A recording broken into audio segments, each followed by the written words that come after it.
a problem doesn't exist without pain. It has to cause pain in order to be a problem.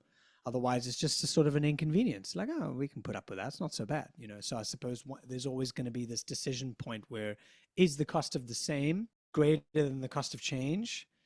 And what does that equation look like? And what is a useful way to think about that question and how to assess it honestly, like you said? That's also why things like a pandemic are actually quite useful from a strategic point of view, because it forces people into change.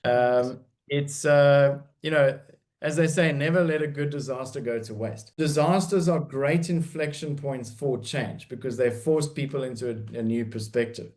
And that's, sometimes you can artificially manufacture that kind of urgency.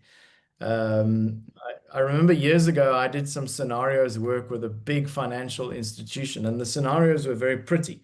But we realized that should we just present these scenarios to people, they're going to go, oh, that's nice, and then carry on with their normal lives. So what we did is we created a fake reality where we got this investigative journalist to shoot a fake episode of a potential future where the company got taken over by a much bigger competitor. And then at the management conference, we played this clip where we said, ooh, this is going to be played on TV in 3 days' time. And it was like, yeah, this company's being taken over by a big US competitor. And, who knows what the future of the business is going to look like.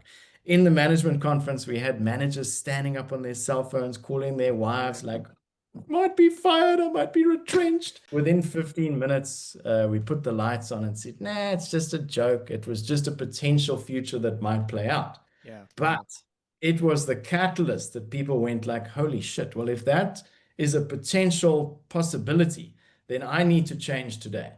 So, that's a great example of how strategy is largely nonsense because it's just planning and lists on a page. It's got to be felt by people. They've got to really be motivated to act because that's the only thing that really counts. It has to achieve some kind of behavior. And getting that energy requires a radical shift.